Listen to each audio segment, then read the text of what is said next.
In order to explain the assassination, I have to explain the radio system used by the Dallas Police Department, and this 1980 FBI document describes that radio system.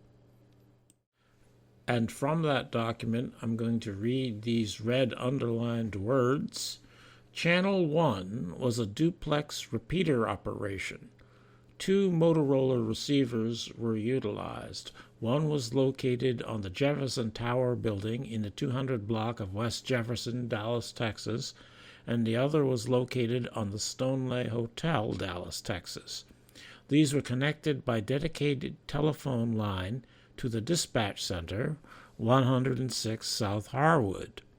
The lines entered a select switch to enable muting of either receiver. This is a little abstract, so I went to Google AI and asked it a question to help clarify this. How do mobile units in a duplex repeater system hear each other? And AI said, correctly, I believe, mobile units in a duplex repeater system hear each other because the central repeater simultaneously receives a signal from one mobile unit on an input frequency and rebroadcasts it live on a separate output frequency that all other mobile units are tuned to listen to.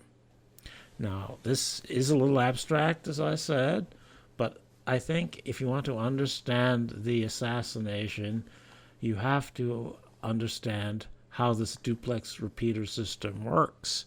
And if you don't understand it, and you want to understand the assassination, then you should stop now and get to a point where you can convince yourself that you understand what a duplex repeater system is. Now, as I say in the lower left-hand corner here, in this duplex repeater system, mobile units transmit on and remote receivers receive on 45.74 megahertz. That's according to that 1980 FBI document. And by remote receivers here, I mean the Stoneleigh Hotel and Jefferson Tower receivers, the two receivers used for the dispatch center. But the mobile units themselves receive on 45.66 megahertz, a different frequency. And on the right side of the map, it shows the areas of interest in Dallas here. Parkland Hospital at the top, Market Hall underneath that, and then nearby those is the Stoneleigh Hotel receiver, which I've marked with an R. Dealey Plaza has the Google TAC on it, and on the bottom is the Jefferson Tower receiver. As that FBI document says, the Stoneleigh Hotel receiver and the Jefferson Tower receiver are connected by dedicated telephone line to the dispatch center. So this means the dispatch center does not have a receiving antenna itself that is used. It uses these remote receivers. It's as if it has two antennas in different locations, but it doesn't receive a signal directly at the dispatch center. And here I've added the open mic motorcycle near Parkland Hospital onto the map. I don't think I have the location right here, actually. I think it got on closer to Parkland Hospital. It got onto the Stemmons Freeway. And during the assassination, it's riding east and south on the Stemmons Freeway to Market Hall. So from Parkland to Market Hall, while it's on the Stemmons Highway, is the time of the assassination. I was able to deduce this from information supplied in this report from Sonalist Corporation. From analyzing the radio recording, Sonalists determined the engine speed of the open mic motorcycle. They could do that from the noise it made, and I've boxed in the area of the RPMs at the time of the assassination, where it's a fairly constant RPM amount. It varies a little bit, but compared to the rest of the recording, it's fairly constant there at the time of the assassination. And this matches up to the Service-Star transmission in the three-wheel motorcycles, traveling at about 40 miles per hour for that approximate 2 minutes there. And traveling at 40 miles per hour, it would take the 2 minutes for that motorcycle to get from point 1 to point 2 on this map here, from Parkland Hospital to Market Hall. So I think that was the plan, and that's what happened. A three-wheel motorcycle was providing a jamming signal on the radio channel 1 receive frequency for the remote antennas for the dispatch center, and that he provided that signal for 2 minutes traveling from Parkland Hospital to Market Hall, and this coincides with the time of the assassination. And marked in pink here on this map is the Stoneleigh Hotel receiver. So this motorcycle is up near the Stoneleigh Hotel, jamming the reception of the Stoneleigh Hotel. And I've illustrated the jamming signal here with the green shaded area. This is arbitrary. I'm just assigning it this sphere of influence where the jamming signal would be significant enough to interfere with reception on channel 1.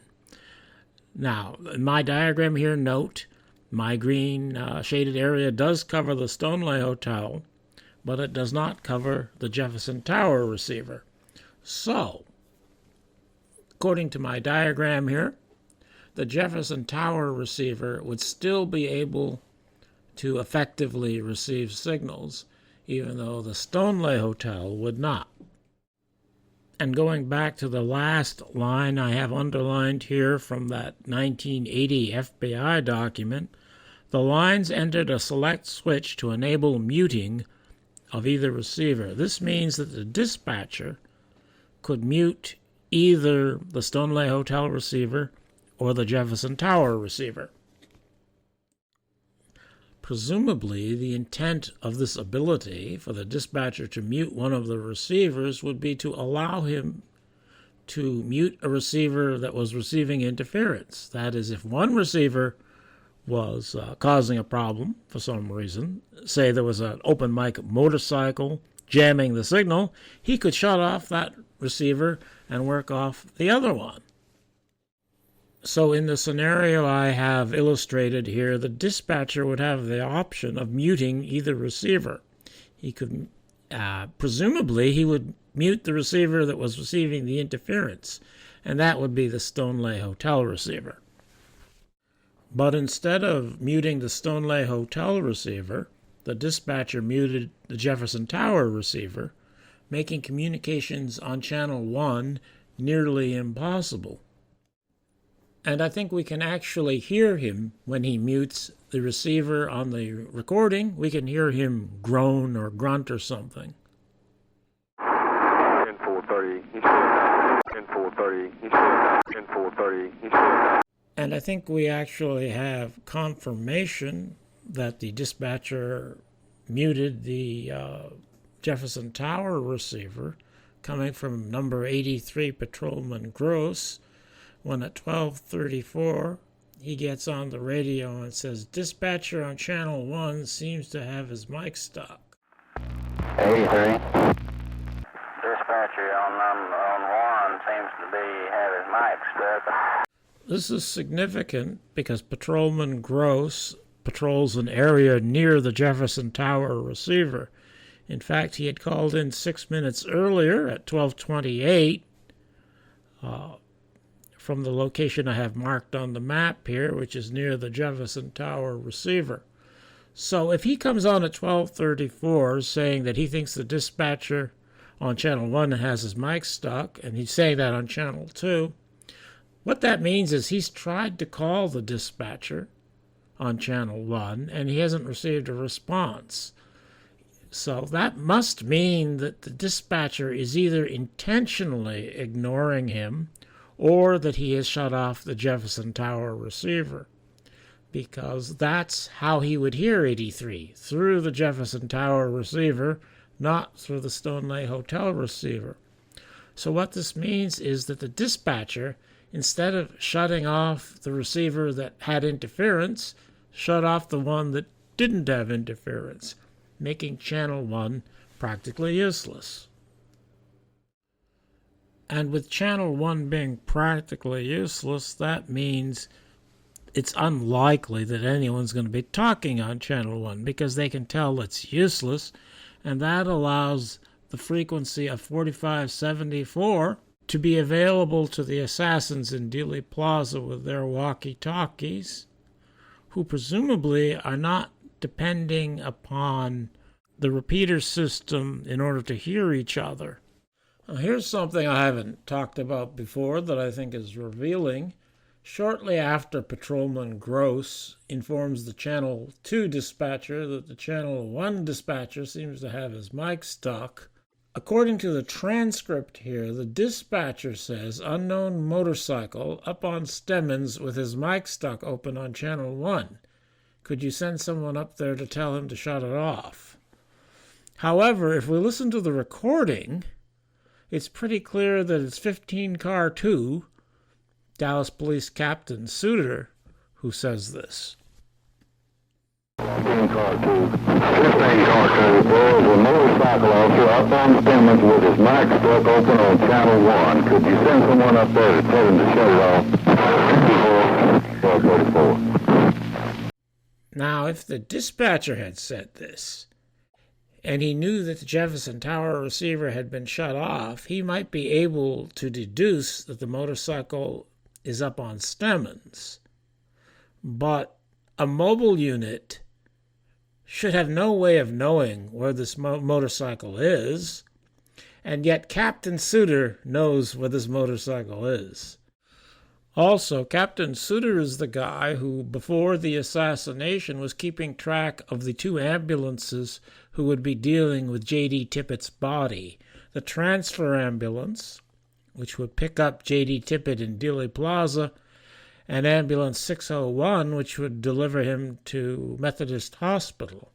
So Captain Suter seems to be one of the supervisors of the conspiracy action for the assassination. There's not a lot of information available on Captain Suter, so I haven't made any videos about him. I've just mentioned him regarding these ambulance things before this video. Anyway, Captain Suter confirms that the open mic microphone is up on Stemmons, just like I say it is, contrary to what the shills and idiots argue endlessly about. See, they say this open mic is in Dealey Plaza, and it recorded the shots, and therefore they can tell there was a 4th shot from the grassy knoll. All of that is bullshit. I'm not saying there wasn't a shot from the grassy knoll. I think there was, but the Channel 1 recording does not prove that. That's all to get you, that's a red herring, to confuse you. 15 Car 2. 15 Car 2. There is a motorcycle officer up on Stemmons with his mic stuck open on Channel 1. Could you send someone up there to tell him to shut it off? 1234. Actually, it's not so clear who says that. It might be the dispatcher who says that. But if it is, it reveals that he knows that the Jefferson Tower receiver has been muted, and he's trying to create this explanation for what's going on after Patrolman Gross says that he hasn't been able to reach the Channel 1 dispatcher. So either way, it implicates the Dallas police. Anyway, getting back to the situation in Dealey Plaza at the time of the assassination, and with Channel 1 being practically useless, that means it's unlikely that anyone's going to be talking on Channel 1 because they can tell it's useless, and that allows the frequency of 4574 to be available to the assassins in Dealey Plaza with their walkie-talkies, who presumably are not depending upon the repeater system in order to hear each other. That is, since they're near each other in Dealey Plaza and they're receiving on the same channel that they're transmitting, their signals are going to be very strong in Dealey Plaza. So even if the open mic interference is audible in Dealey Plaza, their own signals are going to be much stronger than that interference in Dealey Plaza, but not elsewhere. And most of the units in the Dealey Plaza area are on channel 2 anyway, so they're not going to hear the assassins talking. And any units tuned to channel 1 won't hear the assassins in Dealey Plaza because they depend upon the repeater system to hear anything. The repeater system receives or transmits, and they receive on a different frequency than what the walkie-talkies in Dealey Plaza would be transmitting on. So if they were to hear the assassins in Dealey Plaza, they would have to hear them through the repeater system. But the repeater system is being jammed by the open mic at the Stoneleigh Hotel, and they won't hear them through the Jefferson Tower receiver because that one has been shut off by the dispatcher. So the assassins in Dealey Plaza have nearly perfect privacy for their communications. And I have to read something I wrote here because I get confused just thinking about this. So I had to write it out. I surmise that the portable radios in Dealey Plaza transmitted on 45.74 megahertz because their transmissions can be heard on the radio recording. The intent of the plan was to make them not audible on the radio recording, but if you try real hard and use filtering software, you can hear some of them anyway. I assume they also receive on this frequency so that the portables will be able to hear each other without depending upon the duplex repeater system to receive and retransmit their signals. I think this would make sense that walkie-talkies would be able to hear each other directly without using the repeater system. So I think that's probably true. And it would need to be true if this is what happened, and I think this is what happened. So the plan is that the assassins with the portable radios will be able to hear each other in Dealey Plaza, and their transmissions will not be audible on the recording due to the open mic jamming. So the assassins in Dealey Plaza and in the immediate area, whether or not they themselves know that they are assassins, are in communication with each other by walkie-talkie, portable radios, and have a relatively good amount of privacy, even though they're talking on the channel 1 frequency. And now going to the transmissions of the assassins in Dealey Plaza as I have discerned them. The time is on the left. This time I have it down to the second, but I don't mean to say that it's down to the second according to the real time.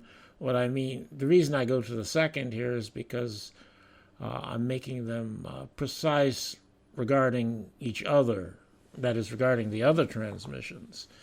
That is, it might really be 1228 when I say it's 1229. But relative to the other transmissions here, they're precise to the second. And the first transmission, which I believe is the signal that everyone understands, is the beginning of the event for these people, and comes at 12:29 and 6 seconds. And the transmission is every hour I wouldn't forget.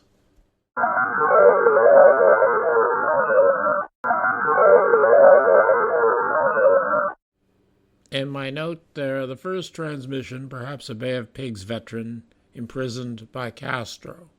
That's simply how I interpret what he says. Of course, I don't know who that is or why he says that, but I think the other participants here understand that that will be said when they are to begin their communications. And then 2 seconds later, someone says, Oswald. Oswald.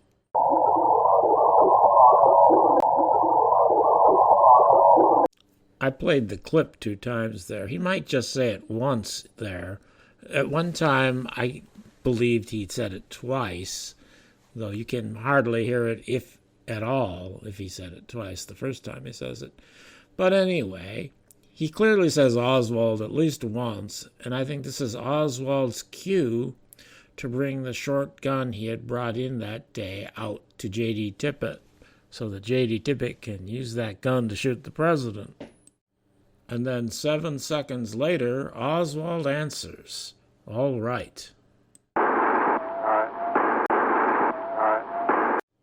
And Oswald, by far, has the strongest carrier on his transmission than any of the others. I think this means that he's probably in an office in the Texas School Book Depository with a radio connected to an antenna on the building. It's that strong a carrier. So I think he's probably in Roy Truly's office when he says this. According to my research, the building did have a lightning rod on it.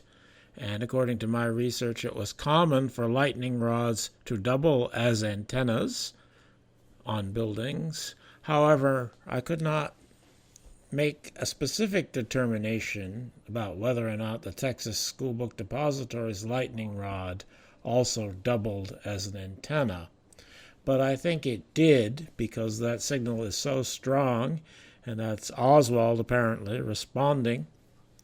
And there's a lightning rod on the building over Truly's office. Of course, Truly's office is on the first floor, but it all makes sense. And then 12 seconds later, somebody says, "Alas, the past president."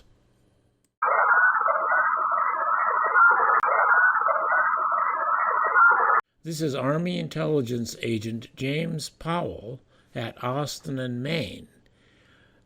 That's where he said he was during the motorcade when the president passed that location before he ran to Dealey Plaza. It can be determined from the Dallas Police Channel 2 radio recording from the time announcements made by Chief Curry, where he also states his location. Well, actually, Chief Curry states his locations, and the dispatcher on Channel 2 states the time, that the president's car would have passed Powell late in the 12:28 minute, according to the Channel 2 timing. And this is approximately 1 minute before he is shot in Dealey Plaza.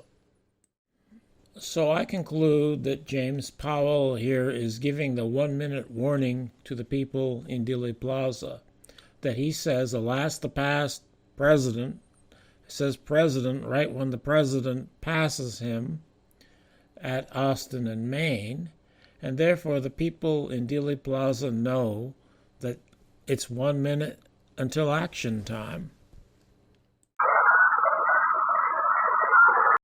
And the next transmission, somebody sings what sounds like to me, "Live a little, little, little." And then another person says, "I don't want to play games with you, James."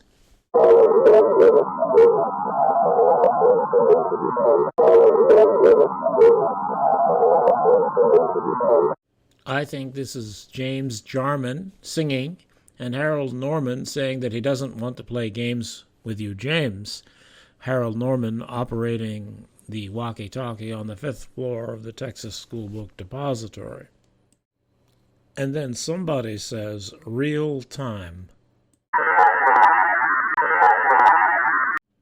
And that means get ready, we're doing it for real this time, implying that there had been rehearsals before this time. And then somebody says, "Are we all set?"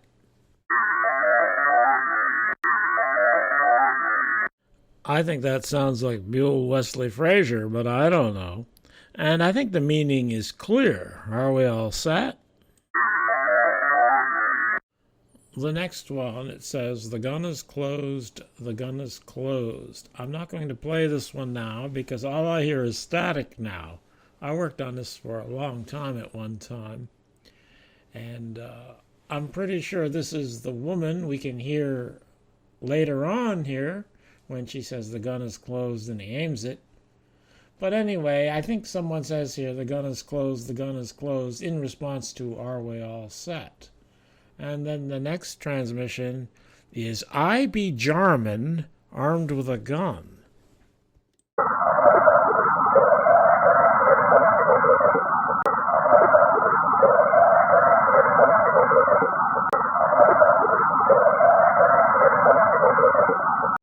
I think that means that he be James Jarman and he is armed with a gun, and that Harold Norman is holding the radio while James Jarman is holding a rifle.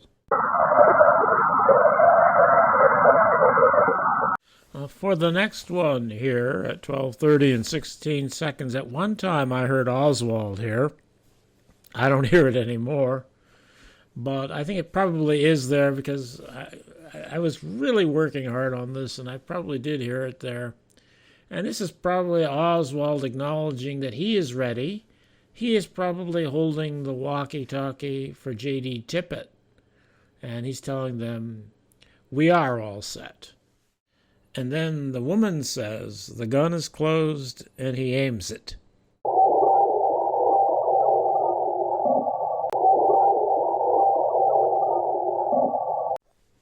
Next to Oswald saying, "All right, this is the strongest carrier of these transmissions."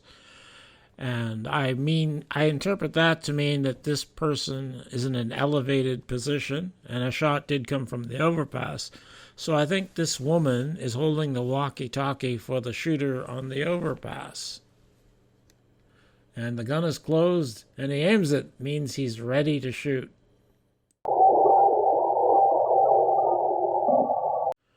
This next one, Jarman's Ready, is one I'm not really sure about anymore, but I am going to play it here.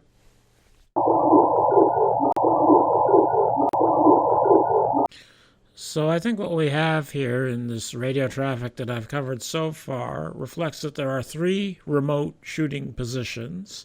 That is the 5th floor of the Texas School Book Depository, on the grassy knoll with J.D. Tippit and Lee Harvey Oswald, and from the overpass with the woman holding the walkie-talkie for the shooter there. And on this photograph of Dealey Plaza, those positions are labeled here as 1, 3, and 5. There's a 2 and a 4 on there that I haven't talked about yet, but the positions that I've covered so far would be 1, 3, and 5. And then the next thing I hear on here of interest is what sounds like a signal from a keying of the mic. And I interpret this to be dark-complected man signaling the throat shot.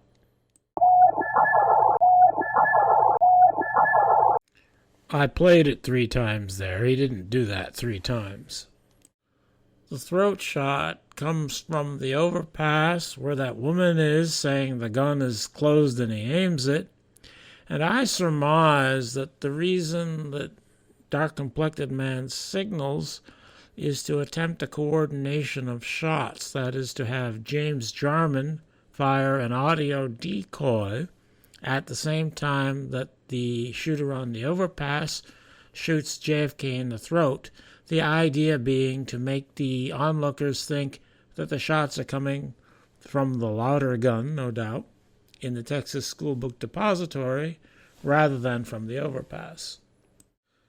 And looking at dark-complected man here, he's the guy standing, looking in the direction of Phil Willis's camera here, and this is a photograph taken either simultaneous to or just before the throat shot was fired. And it shows dark-complected man's right hand is toward his middle, where he has a walkie-talkie underneath his jacket. You can see the walkie-talkie later, after the assassination. He apparently is talking on it. And here in the Willis photo, you can see that it's probably under his jacket. It looks like 2 straps over his right shoulder and down to his left side, holding that walkie-talkie in place underneath his jacket. And he's got his right hand there so that he can key the mic for his signal. And as evidence that dark-complected man was a knowing participant in this shooting, and he knew a shot was coming from the overpass from behind him here, I show this graphic where the picture on the right shows dark-complected man from a Bond photo after the assassination walking away, and you can see he's got something under his jacket or his shirt, which is some kind of protection, I surmise. Some kind of bulletproof protection for his back, because he knows a shot is going to come by him very closely from behind when he signals for the overpass shot. So there. And I'll note here that we do have a witness who apparently saw a rifle being brought up to the overpass before the assassination. Julia Ann Mercer, about an hour and a half before the assassination, said she saw a man bring what appeared to be a gun case of rifle length up the hill, which forms part of the overpass. She was on the other side of the overpass from where the assassination occurred, but it's the same hill that the shooter was on that I mentioned. Now, the shooter didn't open up the case to show her the gun that was in it. The Shills and Idiots require that to say that a gun was brought up the hill. But I think it's a reasonable assumption that this gun case enclosed a rifle, because somebody did shoot from there when the president was shot. So I think the Shills and Idiots they must know what this means. Nobody is that stupid, but they pretend to be that stupid because they're not trying to reveal what happened. So there's plenty of good reason to think that there was a shooter right here on the overpass.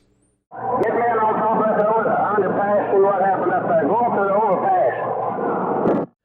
And the last of these transmissions I'm dealing with here is what I surmise to be William Greer, the driver of the president's car, signaling for the audio decoy shot from James Jarman in the Texas School Book Depository for the headshot, so that it will look like the headshot came from the Texas School Book Depository. That is, the sound, the spectators would associate the sound with what they are seeing, which is the head exploding. And probably this is also a signal for J.D. Tippit to fire the headshot, because I think the plan was for J.D. Tippit to shoot JFK in the temple from the grassy knoll, and Jarman firing at the same time would make it seem as though the shot had come from the building. And part of the reason I think Greer is signaling here is that in the Zapruder film, from frame 312, which is the frame immediately before you can see the headshot in the film, William Greer has his finger extended to the dash as if he is pressing or about to press a button. I think this shows him creating that keying noise as a signal for the headshot.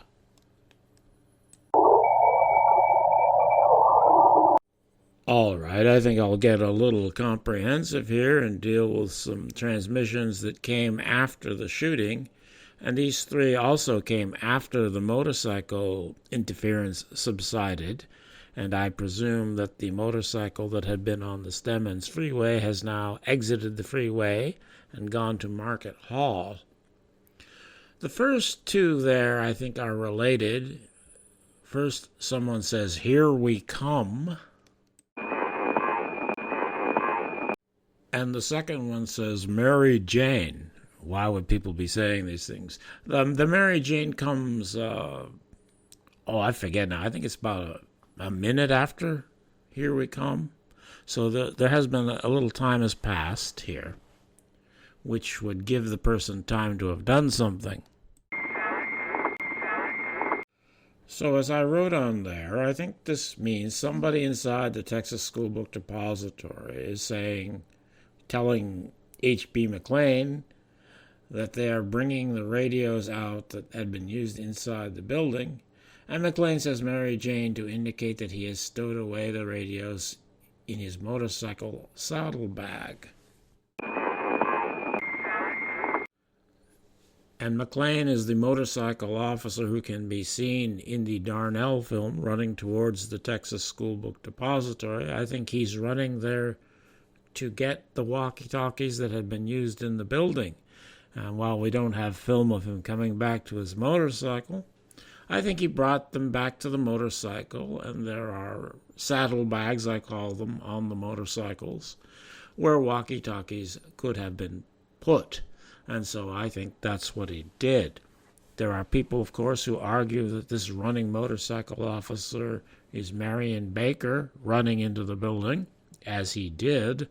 But I have proven in other videos, and I won't bother here, that that's not Marion Baker running in the Darnell film. And I conclude that it must be H.B. McLean for reasons that I have stated elsewhere and I won't get into here. And then after that, somebody says, for some reason, $10 to the sphincter. I'm going to play that twice. I've slowed down the recording to make it more understandable.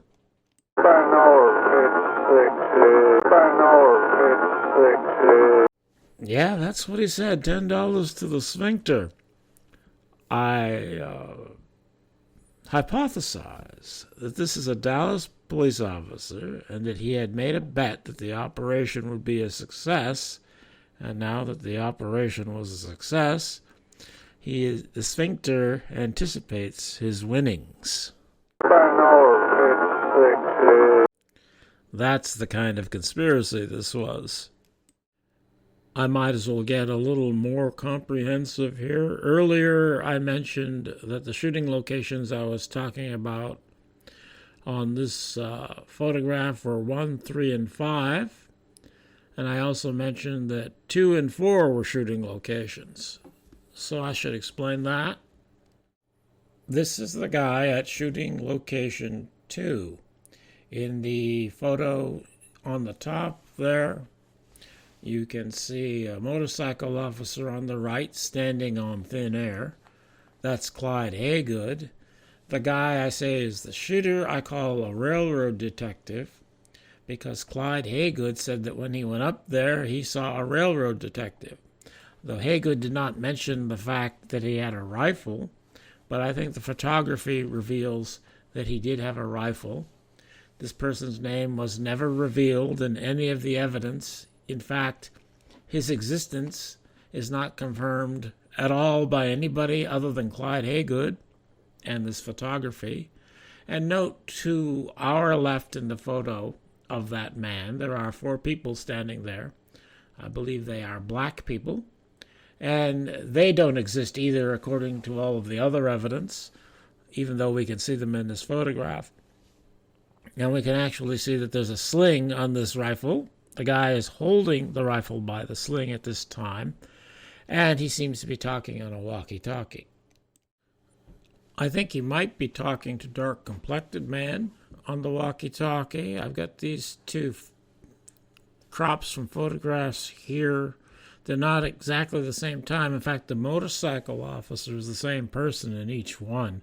So I think dark-complected man talking on the walkie-talkie, the photograph below, is probably about 30 seconds before we see the photograph that shows the railroad detective talking on the walkie-talkie. But dark-complected man does seem to be looking up towards the overpass while he's talking, so I think he's probably talking to the railroad detective on the overpass. In addition to the fact that the railroad detective has a rifle, I think he shot because we can see in the Zapruder film that Kellerman and Greer are ducking as they look up towards the overpass, and 2 shots come through the windshield. As we can see in frame 322 of the Zapruder film, the first of these 2 shots went through the windshield and through John Connolly's wrist, and apparently some of the bullet fragments bounced off of JFK's chest. These 2 shots seem superfluous if the point is to kill JFK, because he's obviously mortally wounded at this point anyway, And I don't see why the conspiracy would plan to have this guy shooting from the overpass when it presents these obvious problems for the official story.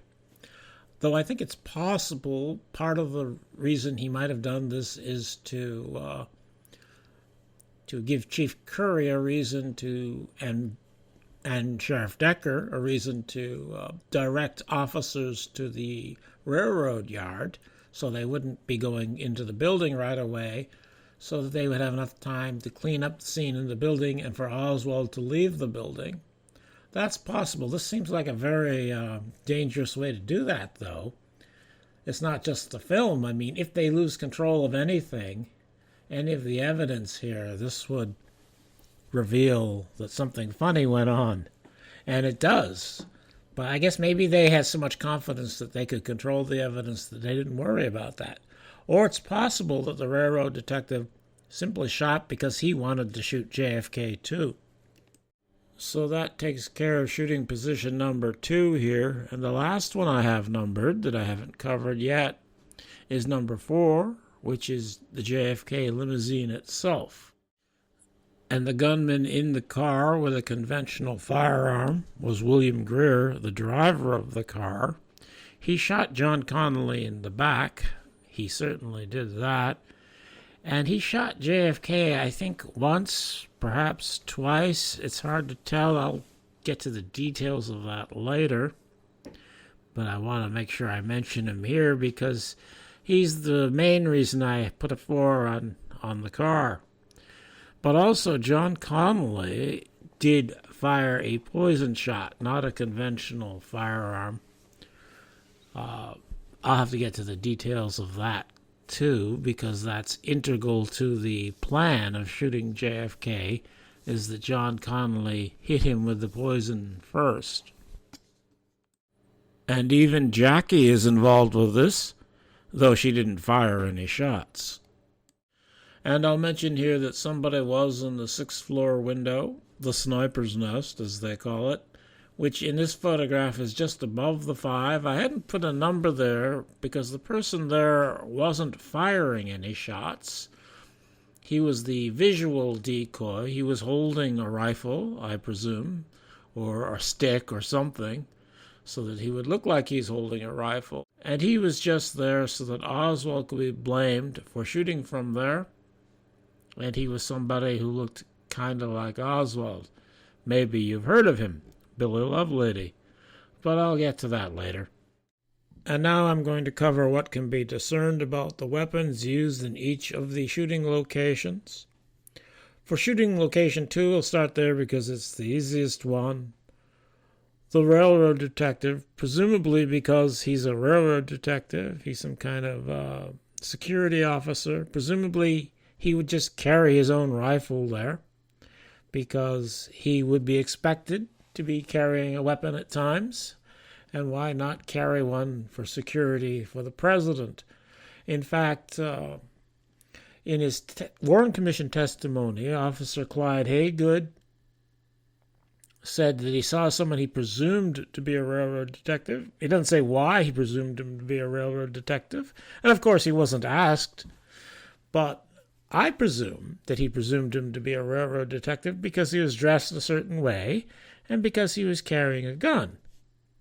I think that would make sense. And the other shooter on the overpass, in position number 1, I've already covered somewhat. That rifle apparently was brought there by the shooter himself, whoever he was, as witnessed by Julia Ann Mercer, who saw a young man carry a rifle up the hill of the overpass. I think that's the shooter from position number 1. And I think stealth and accuracy were the 2 paramount considerations of the conspirators for this shot, and that's why this shooter was standing in the storm drain on the overpass when he shot JFK in the throat. I think the accuracy was very important because the shot to the throat was intended to mask the reaction to the poison shot that John Connally had fired. because they didn't want JFK to appear as if he'd been poisoned. They wanted him to appear as if he had been shot. And the accuracy being important explains why this shooter was aiming his gun even before JFK had turned onto Elm Street. And that's probably what this Army intelligence spot report is all about. It says there the police have interviewed a witness who has stated that a man fitting Oswald's description in company of another man were observed by this witness on 20 November, 2 days before the assassination, in the immediate vicinity of the place where President Kennedy was killed. These men were observed sighting in a rifle at 2 silhouette targets.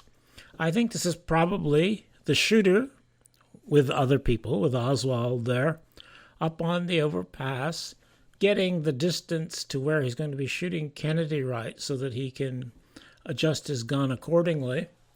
I think he probably went and did target practice on the morning of the assassination, and then he showed up for the job when Julia Ann Mercer saw him climbing the hill with his gun. And I think that makes sense because this was an important shot that had to be accurate for the plan to work as planned.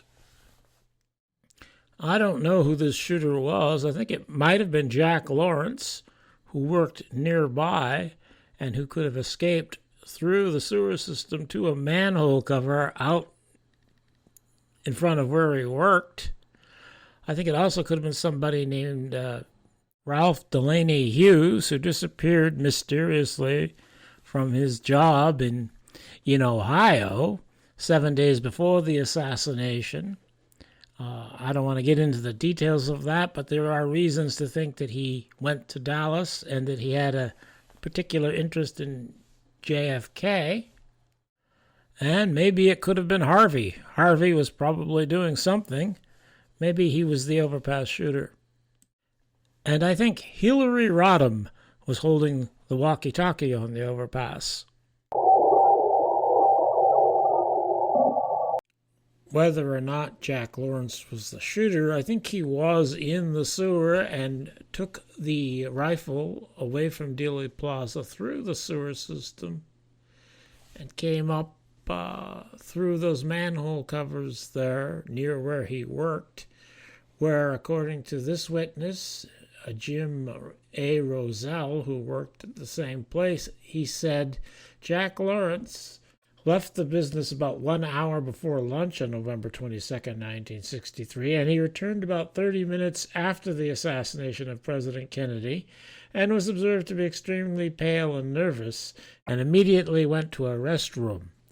Of course, this wouldn't be enough to convict him of a crime in a courtroom or anything, but there's a lot of other information about Jack Lawrence that implies that he works for U.S. intelligence and was involved with getting arms to Cuba. So I think it's more than likely that he was involved here and that he took the gun away from the scene. All right, I think that's enough for the number 2 shooting position. And now getting to the grassy knoll weapon. That's the weapon used where I have labeled the 3 in my photograph, the gun wielded by J.D. Tippit. On the day of the assassination, Lee Harvey Oswald was seen on his way to work carrying a long bag with something in it.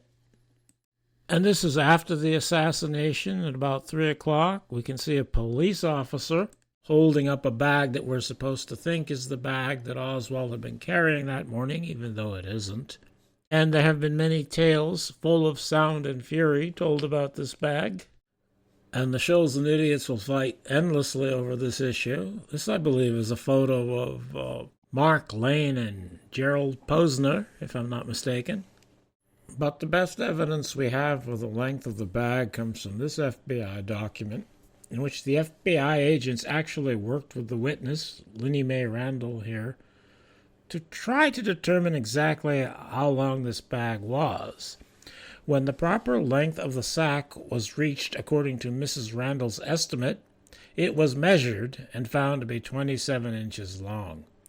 And Buell Wesley Frazier very consistently said it was about 2 feet long. And even 27 inches is too short for it to have been the rifle that the shills and idiots claimed that Oswald carried into work that morning. The rifle even disassembled the longest pieces 8 inches longer than the bag. But Oswald's bag was not too short to carry a Remington XP100. There are the specs on it according to Wikipedia.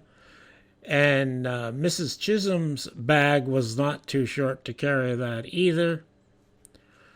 And she ran from the scene with that long handbag, which is a different handbag than the one she had before the assassination. So I surmise that Shadow Man on the right here got the gun that J.D. Tippit had used and put it into a handbag that could hold it, a longer handbag than Mrs. Chisholm had started the day with, and that he brought it around from the other side of the pergola and gave that handbag to Mr. Chisholm, and he gave it to his wife, and she's carrying it there in this Bothan photo, and she ran from the scene carrying that, and her original handbag was taken from the scene by Alan Tippit, the son of J.D. Tippit. Now I'm going to take this opportunity to explain a research issue, which is commonly encountered by people looking for the truth, if there's anybody else out there. And that is that the shills and idiots will attack any comprehensive explanation on the grounds that it is inconsistent. In this example, I'm relying upon Lenny Mae Randall and Buell Wesley Frazier to determine the length of the bag that had been carried by Oswald that morning. But I also say that both of them are tools of the assassination conspiracy.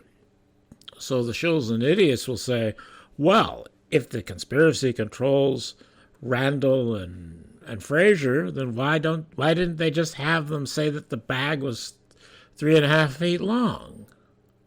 And I think there's 2 reasons that their objection is not valid.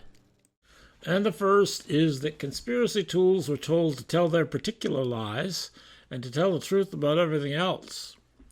This will produce testimony which contradicts the official story, but there are always contradictory accounts about everything, so the conspiracy could manage that, and perfect consistency would look suspicious.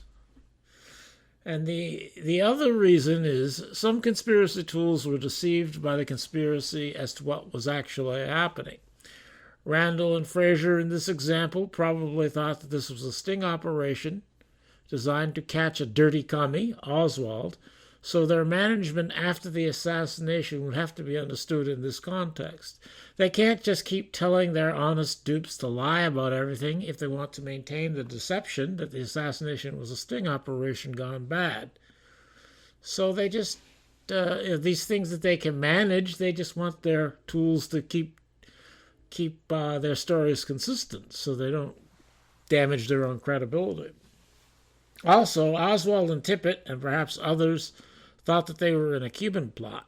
So what they are told to do must make sense in that context. Oswald might not have been willing to carry a rifle with him into work on the day of the assassination, because Oswald didn't want to get caught, and that would be a bit obvious. And if Oswald is to bring in the shotgun to be used by Tippit, he can't be told to carry it in a 3.5-foot-long bag. So this is why you would develop inconsistencies in the official story, even if the conspirators were in control or partial control of their tools.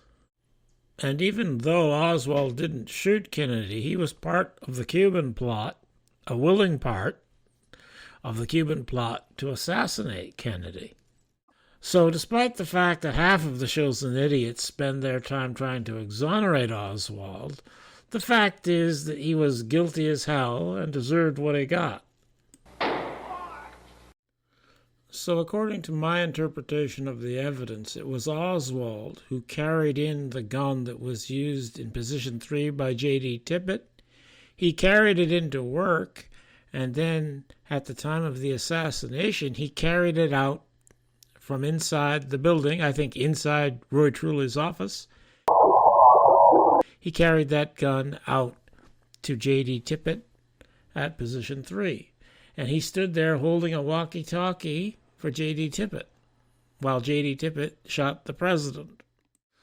And that's why J.C. Price, who was on top of a building across the street, saw a young man running from behind the picket fence area to the Texas School Book Depository, holding something in his hands as he ran. He was holding that walkie-talkie as he ran from where Tippit shot JFK. And where did you see the man run? Over behind that wooden fence, past the cars, and over behind the Texas Depository building. So Oswald supplied the grassy knoll gun used by Tippit, and that's the same gun that was taken from the scene by Mrs. Chisholm. And Oswald probably also brought in the gun that had been used on the 5th floor of the Texas School Book Depository by James Jarman. We have FBI documents regarding a Ralph Yates, documents which were not provided to the Warren Commission for some reason. And Yates told a story of a ride he gave to Oswald. He knew in retrospect, though he didn't know Oswald at the time, 2 days before the assassination. It was a hitchhiker. Oswald was hitchhiking with a package. He was carrying a package 4 feet to 4.5 feet long. And he said he let Oswald off at the corner of Elm and Houston. And this was late morning, 2 days before the assassination. So it looks like Oswald probably was carrying in a rifle 2 days before the assassination. Of course, I can't prove it's the same rifle used on the 5th floor, but that's what makes sense. I doubt he would be bringing in his own rifle that was put on the 6th floor to make it look like he was the shooter. So I think this is probably the rifle that was used on the 5th floor. This rifle, used by James Jarman on the 5th floor, after the shooting was brought to the west side of the building, where we can see there are 2 open windows there on the 5th floor, from this film taken just after the assassination. And it looks like, examining the film here, that a rifle was probably dropped out this window onto the loading dock roof.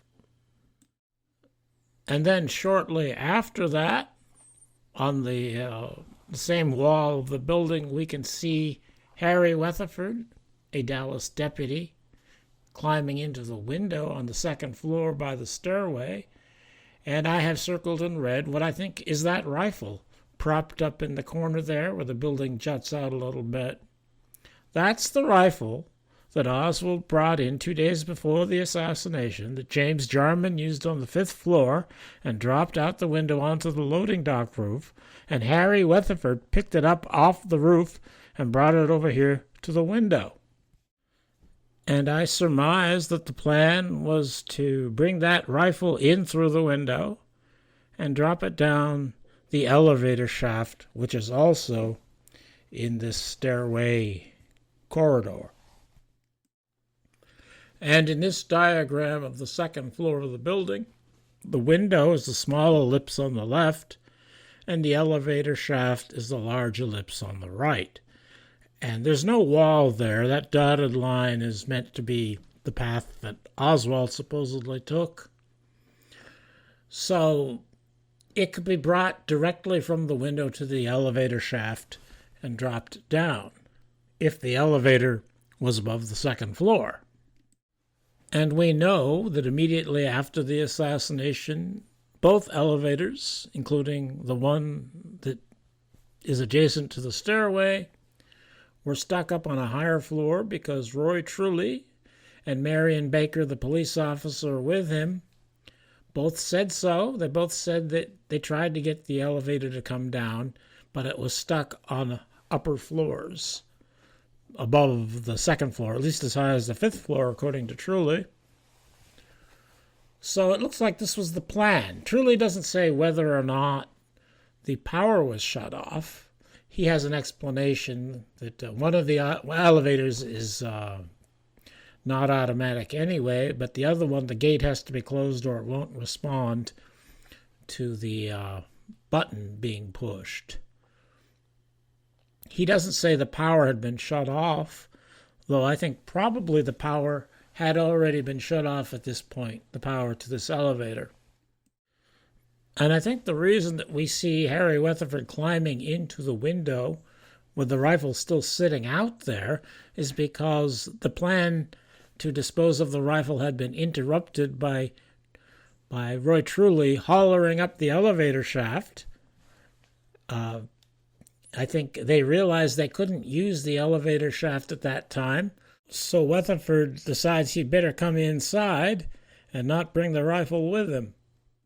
I think the original plan was for Weatherford to have handed that rifle to Oswald, because that's where Oswald was when Baker and Truly came up the stairs. He was walking away from that stairway. So I think the plan changed because Baker and Truly came up the stairway. And we know that a couple minutes after this, the power was shut off to that elevator because Luke Mooney, Deputy Sheriff Luke Mooney, was on that elevator. And after he got to the second floor, and he probably means third floor here, because if he got in on the first floor, then the second would probably be floor number 3. That would be the second floor that he would get to in the elevator. He said the power was shut off to the elevator. And we also know that the front elevator's power was shut off. The other end of the building, the front elevator, we know that because Vicki Adams, when she went back into the building, was not able to use the elevator, she said, because the power had been shut off. And we know that Buell Wesley Frazier was in the basement at this time because he told the Warren Commission that after the shooting, he went down in the basement to eat his lunch. So what I think this all means is that the conspiracy turned off the power to the elevators when both elevators were up on the 5th floor. And so that when Truly and Baker came in, they couldn't get the elevators, but Truly made sure to holler up the elevator shaft so that Oswald and Weatherford would hear him and realize they couldn't use the elevator shaft at that time. And that caused Harry Weatherford to come back in the building because he didn't want them to see him out on the loading dock. And then after Baker and Truly had passed by, probably immediately they had Frazier turn the power back onto the elevators. We know the elevators were in use after this time, and then the power was shut off again. So I think it was decided they had waited long enough that Frazier turned off the power to both the front and back elevators, and that the rifle was dropped down the elevator shaft, probably by Harry Weatherford at that time, even though the original plan probably had been for Oswald to do that. And then Frazier took the rifle from the elevator shaft to the back elevator and hid it in a prepared spot underneath the elevator shaft of the front elevator. I say this because the front elevator was shut off too, and I don't see why they would do that unless that was going to be the hiding spot for the rifle. And hiding it at the bottom of an elevator shaft would be a good idea because people aren't going to casually go in there because they don't want to be crushed by an elevator coming down. So I think that's probably what the plan was, and that probably Frazier hid the rifle in the elevator shaft for the front elevator. Of course, Oswald's rifle was found on the 6th floor. That's the floor above the 5th floor I've been talking about. And presumably his rifle would have still been in the Payne garage, on Friday morning when Oswald left to go to the Assassination Day events. And so how did that rifle get to the 6th floor? Of course, I don't know the whole story of that, but we know that Ruth Payne, according to her own account, left the house around 9 a.m. for a dentist appointment for her daughter, she says. And so I think it's probable that Ruth Payne put the rifle in her car, and it was with her when she left the house. What she did with it, presumably somebody would have taken over, that somebody would have taken the rifle from her at some point and brought it to the Texas School Book Depository. I don't think she actually went there, but I can only guess about that. But I think probably Ruth Payne took the rifle out of her garage and brought it somewhere when she left the house in the morning. Well, actually, we do have multiple reports from different people that Honest Joe's Edsel was parked at the Texas School Book Depository before the assassination. This account in particular is interesting. It comes from the HSCA, from a Mary Hall. On the morning of the 22nd of November, sometime between 9:30 and 10:30, Mrs. Hall states she glanced out of the window. Her sewing machine faced Houston Street and was near the window, and observed an old-type station wagon with writing on it saying Honest Joe drive into Houston Street and park next to the Texas School Book Depository. A young man, whom she believed to be a delivery man, got out and took a package about 5 feet long and 6 to 8 inches wide from the car and entered the side door of the TSBD.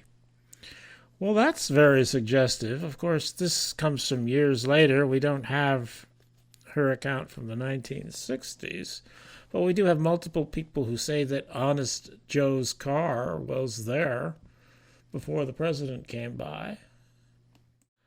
And in this film, taken on Main Street, we can see Honest Joe on his way to Dealey Plaza before the assassination. In that statement I read, Mary Hall said it was a station wagon. Obviously, it's not a station wagon, but I'm sure Honest Joe is Honest Joe, even if it's not a station wagon he's driving. So she probably just misremembered that point. And very weirdly, we can see Honest Joe tooling down Main Street, still before the assassination, but after the police have closed off Main Street to traffic. Honest Joe seems to have free reign of Main Street when nobody else does. We see Honest Joe, or his car at least, coming back from the Texas School Book Depository, going back to his shop probably. And this might be useful as a signal to some of the conspirators. Well, Honest Joe has delivered his rifle, Oswald's rifle, so we know that things are progressing. And here we can see the police officer sees Honest Joe drive by, and he doesn't run after him blowing his whistle, so Honest Joe must have a free pass on Assassination Day. So it could be that Ruth Payne went to the dentist, left her car unlocked, and Honest Joe took the gun out of her car and put it into his car and delivered it to the Texas School Book Depository. Well, I might as well deal with the weapons that were used in JFK's limo, too. I'll start with John Connally, who shot JFK with a poison dart. The shills and idiots will object to this idea for a couple of reasons. One, because they will say that John Connally, the governor of Texas, wouldn't do such a thing. And they'll also mock the idea of a poison projectile having been fired. Well, we know from Senator Frank Church, was he a senator? I think he was a congressman at the time. We know from Mr. Church that the CIA had a poison gun. We know that U-2 pilots before 1960 were provided with poison needles so that they could kill themselves rather than be captured by the Soviets. Apparently, Francis Gary Powers couldn't find his poison needle. And we know that intelligence agencies had poison dart pens available to them. I don't have a date on this. It looks like something printed in the 1960s. It comes from the John Armstrong Archive. But this is the kind of device I think that John Connolly probably had under his jacket. Where he would have got it, I assume a CIA contact would have provided him with the thing. Oh, we also know that on the very day of the assassination, the CIA was providing a poison pen to Kubala, Rolando Kubala, to assassinate Castro with. So we know the CIA had such things. So you just have to decide for yourself whether John Connolly is the sort of person who would do such a thing. But we know the technology did exist and the CIA had access to it. And they had access to John Connolly, of course. And now getting to William Greer. The weapon he was using was J.D. Tippett's service revolver. Of course, the shills and idiots will say he wasn't using any weapon at all. But I think the photography shows that Greer is shooting, or Greer is pointing something back at the president. Now, of course, the photography has been altered, so you can't see exactly what that is. But we also have Hugh Betzner, a very observant witness, who said he remembered seeing what looked like a nickel revolver in somebody's hand in the president's car. Well, I think Greer had a nickel revolver and that it was J.D. Tippett's service revolver. And briefly reviewing why I think William Greer was using J.D. Tippett's service revolver. In the radio traffic, L.L. Hill, a Dallas police officer, later after the assassination and after Tippett has been declared dead, says on the radio, in case unable to read, regarding Officer Tippett's pistol, I gave it to Sergeant Owens. I don't think there's any reason for him to say this unless it was part of the conspiracy. Why would anyone be thinking of J.D. Tippett's pistol? And why would L.L. Hill be saying this on the radio? It's not like anybody's asking where is J.D. Tippett's pistol, but he says this anyway. It's as if he assumes that the dispatcher knows that it was L.L. Hill's job to do something with J.D. Tippett's pistol. And we know that L.L. Hill was in Dealey Plaza at the time of the assassination because he was calling in with witness reports. The shills and idiots will desperately protest this and say that that's a mistake. It's not really L.L. Hill there, but it obviously is. So L.L. Hill was in Dealey Plaza at the time of the assassination. And we know that Hill was stationed in the area of the underpass. We can tell because one of the witnesses he reports upon has to be James Tague, because he's the witness who got hit in the cheek. And James Tague told the Warren Commission that a patrolman who evidently had been stationed under the triple underpass walked up and said what happened. And from the context of what Tague says, you can tell this has to be the same guy who was reporting about him on the radio, and that's L.L. Hill. So we know that L.L. Hill was stationed under the underpass. And all this time, according to all the documents there are, L.L. Hill shouldn't even be in Dealey Plaza at this time. He should be out patrolling his district. So the way this looks to me is that L.L. Hill was secretly posted to the underpass area. And that means he's probably part of the conspiracy plan. So L.L. Hill is part of the conspiracy plan. He's secretly posted to the underpass, and he had Tippett's pistol after the assassination. So that means he got Tippett's pistol at the underpass.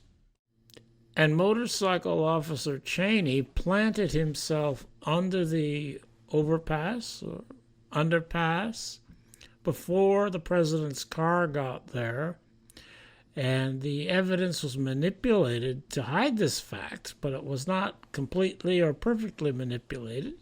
And we can see here in the Bell film, we can see his helmet and windshield. That white spot is both his helmet and windshield. It kind of merges into a blob there. He's in the shadows, so that's all we can see is his white helmet. But there he is. And I won't get into proving that, but he's under there secretly as part of the plan. So I surmise that he is there to receive the gun that Greer had used. Presumably it is Kellerman who tosses it out to him. And a few seconds later, after the president's car has left, Cheney is still sitting there, holding that gun that Greer had used. And this, I presume, is L.L. Hill, and he runs towards where Cheney is. We don't get to see what happens because the film pans away before Hill reaches Cheney.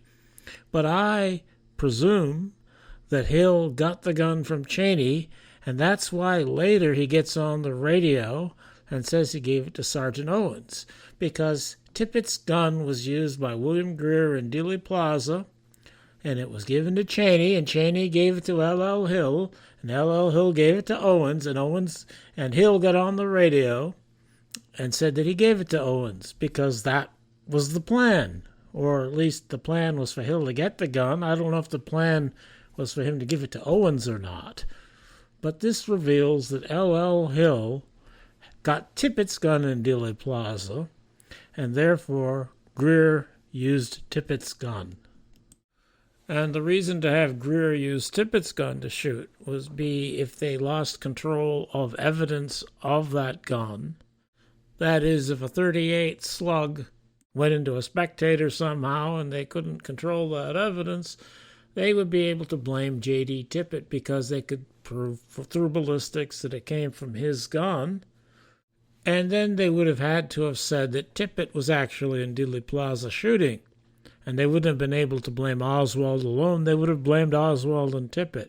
So that explains all the shooting positions, the shooters, and the weapons used as best I can.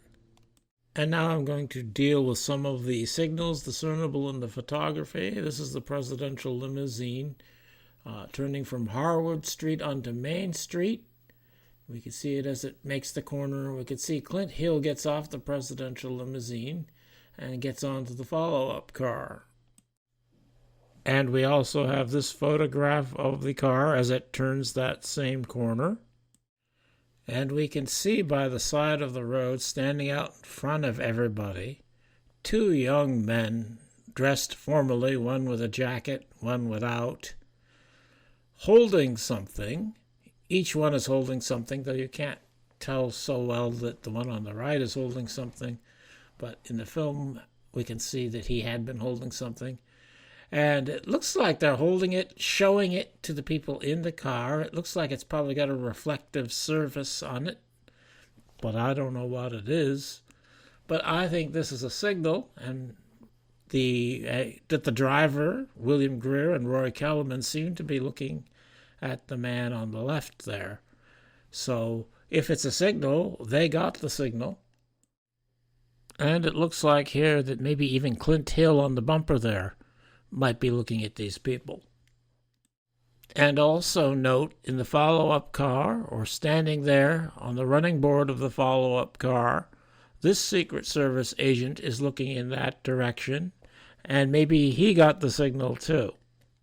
And going back to the film, note that same Secret Service agent who had been looking in the direction of our two young Republicans, or whoever they were. He has turned. It looks like he's pointing at Clint Hill, but he's talking to the driver of the Secret Service follow-up car. And continuing with the film, we can see our two young Republicans here. We can see more of the guy on the right here, even though it's kind of blurry.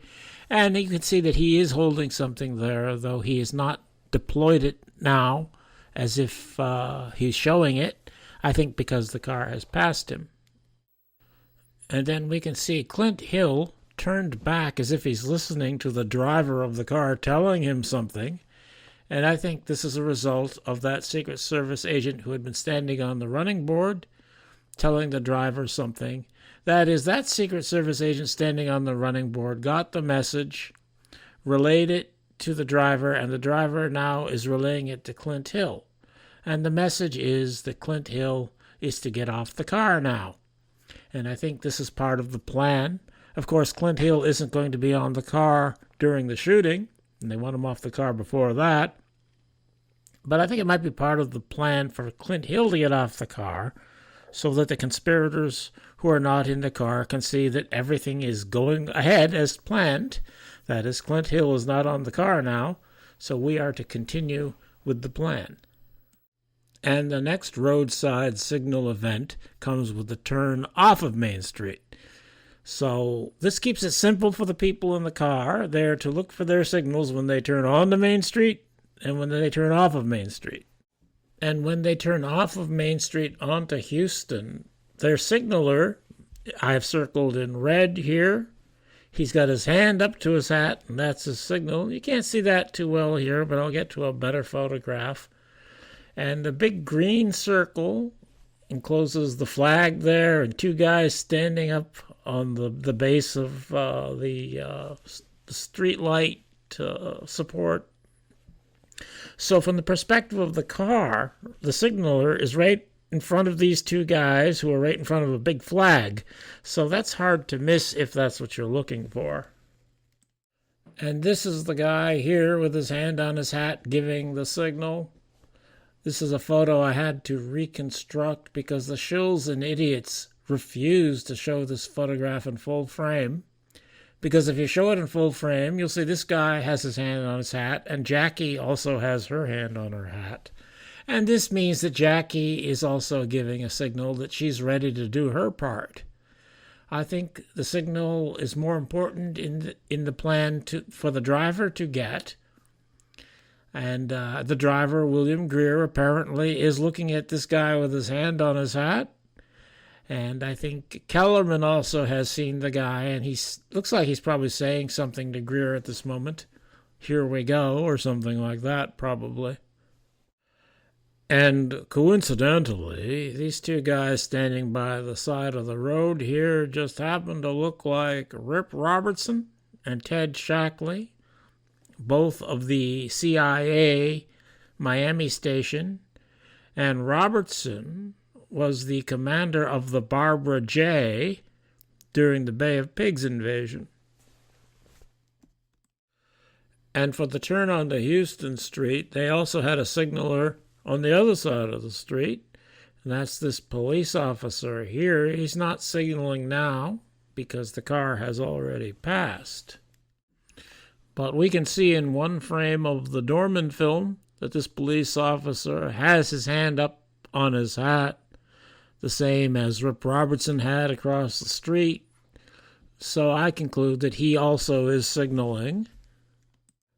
We don't have complete coverage of every move everybody made, but this is shortly after the signal would have been given by that police officer, and it looks to me like John Connolly probably got his signal from this police officer. This photo having been taken shortly after he would have got that signal. This is that same police officer as seen in the Hughes film. He's not supposed to be here. He's wearing a radio patrolman's hat. And the only people assigned here are in the traffic division. They wear the white hats. And I say his name is R.C. Nelson. And here he is in this Bond photo after the shooting. He's running towards the grassy knoll where J.D. Tippit was shot. And he's going to take J.D. Tippett's squad car to Oak Cliff, and he's going to pretend to be J.D. Tippit in Oak Cliff. Everything that happened regarding J.D. Tippit in Oak Cliff was actually happening to R.C. Nelson. He pretended to be shot on 10th Street, where an ambulance picked him up and brought him back to Dealey Plaza, and he got it back into his own squad car. So when the limousine turned onto Houston Street, Kellerman and Greer got their signal from Rip Robertson of the CIA. Connolly got his signal from R.C. Nelson of the Dallas Police Department, and Jackie gave her signal so that the CIA representatives here could see that she was ready and she was going to do her thing when the time came. So everybody's got the ready signal, and they haven't even got to Elm Street yet. Of course, the shills and idiots will argue endlessly about the sequence of shots, but I think the evidence is pretty clear that the first shot fired was one that didn't hit anybody. Somebody might say it was a miss, but when you say it's a miss, that implies that somebody was trying to hit somebody. I don't think this shot was intended to hit anybody. I think this was the final signal, particularly for John Connolly, to tell him to go into action. But anyway, the first evidence of that shot that I'll cover, of that shot occurring, is the little girl here, Rosemary Willis. She's running, following the car, and then she suddenly turns back and looks towards the intersection or the Texas School Book Depository building, and she stops running. That means she has heard the shot. And at the same time, Kennedy suddenly turns forward, and John Connolly turns and looks to his left. So I think both of them have heard the shot. Kennedy isn't responding to a signal he's supposed to understand. He's just heard the shot and was startled, but John Connolly has turned to his left. But before I get to what John Connolly did, I want to get to a statement from the witness, Garland Slack. This is Slack standing on Houston Street. And in this photograph, I've put the green circle where Slack was standing. Now, the first shot, I say, comes from where number 5 is, the 5th floor of the Texas School Book Depository building. I say this was a signal shot, and I say it was not one of the coordinated shots. That is, I'm saying that only James Jarman on the 5th floor fired this shot. Nobody else fired. And this is the 5th floor window that I say James Jarman was shooting out of. And now reading from this FBI report of an interview with Garland Slack, starting where the asterisk is. He said as the parade passed, the crowds pushed him, and he was unable to see the car bearing the president as it proceeded west in front of the bookstore building. However, he said he had been a hunter and had been closely associated with firearms for many years, and he heard 2 shots in rapid succession and realized from the sound that they must have been fired from the interior of a building. Now, it has been pointed out to me that the sequence of shots, as he describes them, might not correspond exactly to my interpretation. From my experience looking into this case, witnesses often will get sequences wrong. They will confuse things. But I think what he's describing here, the character of the sound, is something that he probably is remembering correctly. That is, it sounded to him as if it came from the interior of a building, and I think he's referring to the first shot. And going back to this Texas School Book Depository photograph, I think this first shot was planned as a signal shot. There wasn't any desire on the part of the conspiracy to have this shooter seen at all. But I think he was standing back from the window for this first shot, and with the gun pointing presumably in a southwest direction from the window, that would make it so the shot would be clearly heard by John Connolly in the president's car, and Garland Slack standing over on Houston Street would hear that as a shot from the interior of the building, because it is from the interior of the building, and there isn't a clear line of hearing between the rifle barrel, or the end of the rifle barrel, and Garland Slack. So what Slack hears is the sound as it comes out of the building rather than out of the rifle barrel. So I think that Jarman was standing back because he didn't want to be seen, but he wanted that first shot to be heard in the direction that he was shooting. But he was not shooting to hit anything. This was just a signal shot for John Connolly to tell John Connolly to start doing what he's supposed to do. And the green circled window here, that's the official story sniper's nest. That's where they say Oswald was. But what I say is the conspiracy had the visual decoy there. That is, Billy Lovelady was holding a rifle, sticking it out the window so that people would see a rifle in that window and assume that the shots had come from that window. So they don't want people to see James Jarman in the 5th floor window, and they do want people to see Billy Lovelady in the 6th floor window. And I should mention here that Billy Lovelady has a planned alibi. The Shills and Idiots will say he was in the doorway, because this photograph shows him in the doorway at the time that the first shot hit Kennedy in the throat. But this was a planned alibi. This is a composite photograph by James Elkins, who was cooperating here. I don't think he knew it was going to be an assassination. I think he thought it was going to be a sting operation.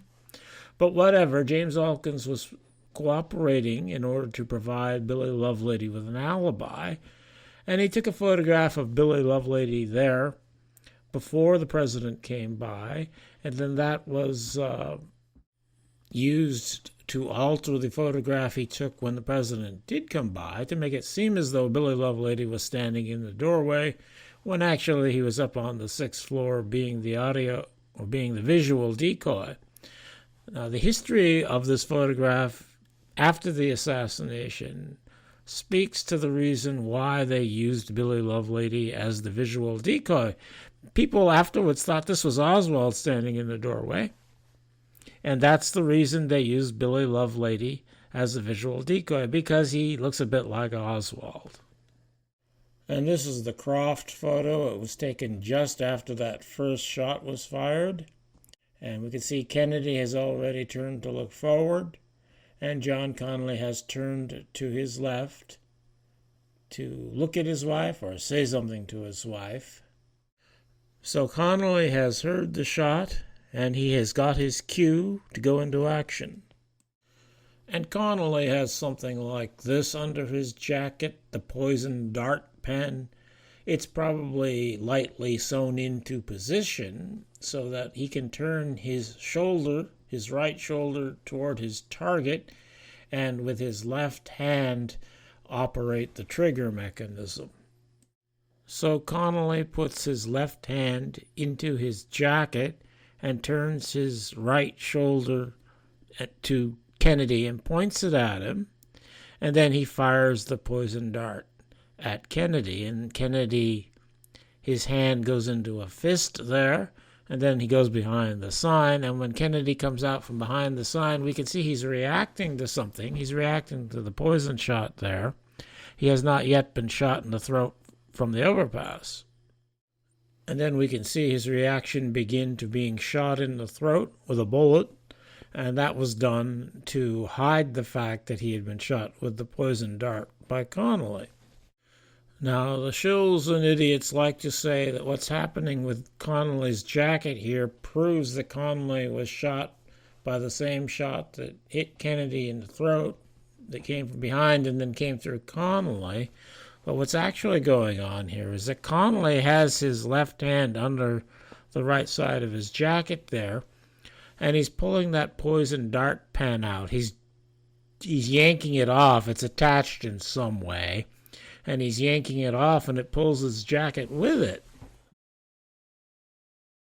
And then he pulls it out, covering it with his hat, and drops it on the floor in front of him. And this is an extreme close-up from the Zapruder film. After the shooting, John Connolly has already gone down on the floor here, and his story is that he stayed on the floor until they got to Parkland Hospital. But we can see that he gets up off the floor, and he goes to the back seat to President Kennedy's body. And I surmise that he goes back there to remove the poison dart that he had shot. So John Connally, the governor of Texas, fired the presumably fatal poison shot. And this is what dark-complected man is waiting for. He's out there on the edge of the sidewalk, staring at Kennedy, waiting to see Kennedy reacting to the poison shot. And then he keys his mic to signal the overpass shooter to fire his shot into JFK's throat, and also to signal James Jarman to fire his audio decoy shot. And this shot helps to disguise the poison shot by obliterating Kennedy's reaction to poison, which is different than a reaction to a gunshot, and forcing him to react to a gunshot. And now I'm going to introduce the 11-year-old colored boy witness. The shills and idiots will tell you that this witness is the person we know as Amos Ewens, but they're shills and idiots, so you shouldn't believe anything they say. The fact is that this person was never interviewed by was never officially interviewed by any of the authorities, though I think he was actually interviewed, but we don't have a record of it. That's a whole story, and I'm not going to get into all of that here. And I've got his location marked on this photograph with the green dot. Note that he's directly across the street from the Texas School Book Depository and maybe slightly west of the window, number 5, from which James Jarman was shooting. So he would have a good look. Even if somebody was standing back a little bit in that window, a person located here should be able to see the shooter. And he can be seen in the Martin film, sitting on this abutment directly across the street from the Texas School Book Depository, which is how I know where he is. And the only account we have from this boy comes from this radio broadcast. And then the police officers found an 11-year-old colored boy named Eunice, that was his last name, who said that he looked up after the first shot and saw a colored man lean out of about the 4th floor window of the Texas School Book Depository building and fire 2 more shots. So this witness said the shooter was a colored man, and James Jarman was a colored man, and on the radio recording it says I.B. Jarman armed with a gun. So I think that's James Jarman on the 5th floor, even if the witness thought it might have been the 4th floor. And I think after he fired that first shot, he moved forward to the window and fired his last 2 shots closer to the window, or maybe even sticking the gun out the window. And that's what the 11-year-old colored boy saw. And this will be a good time to go over the witness accounts which support the idea that Jarman was firing audio decoy shots and not actually shooting to hit anybody. And the first 2 of these come from railroad workers who were on the overpass in the area of where I put the green circle on this photograph. And the first one comes from a Royce Skelton. Reading the underlined part, he says he noticed dust spray up from the street in front of the car on the driver's side. This dust spray came from the direction of the Texas School Book Depository building. So this, I believe, indicates a shot fired from the Texas School Book Depository building, hit the street, and caused some debris to fly up, which Mr. Skelton saw. I take that to be an intentional miss fired by James Jarman as a audio decoy shot. And then we have another railroad worker in the same position, Mr. Austin Miller, who said a powder dust spray in the street directly to the driver's side and rear of the car. Now, if both of these accounts are completely accurate, this would mean they're talking about 2 different shots already. I think it's possible that it may be the same shot and somebody's confusing front of the car with rear of the car. But at least we have at least one shot that hits the road, and I think that came from James Jarman. And this is from Virgie Rackley. She was standing in front of the Texas School Book Depository building, so she'd be on the opposite side of the car as the railroad workers. And she said after the first shot, she saw something bounce from the roadway in front of the presidential automobile, and now presumes it was a bullet bouncing off the pavement. Now, these could all be three talking about the same shot, or they could be talking about two different shots, or they could be talking about three different shots. But we also have reports of a curb being hit and of James Tague being hit by some ricochet from a curb being hit. So it seems to me we've got plenty of room here for missed shots, and this supports the idea of mine that James Jarman was shooting audio decoy shots and shooting intentional misses. And now getting back to John Connolly, I've brightened this up and sharpened it a bit. It makes it look a little shittier, but you can see more detail. And this is Connolly is putting the poison pen on the floor of the car in front of him. And then he turns around, and according to everybody's account, he said, "My God, they're going to kill us all." And he seems to be losing his cool here, thinking he's going to be killed too.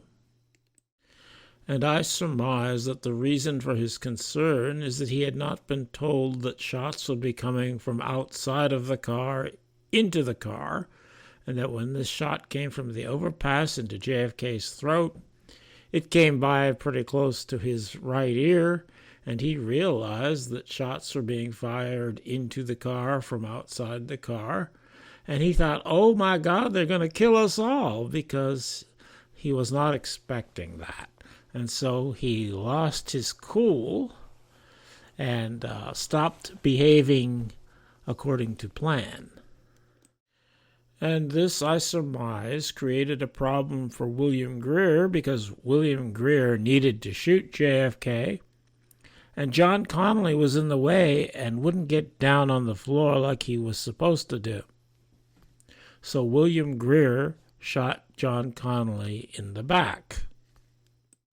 And note here that John Connolly is reacting to being shot as he is turned around facing backwards towards JFK. That means he was shot from the front in his back. And the only way that could happen is if William Greer did it. And William Greer did it.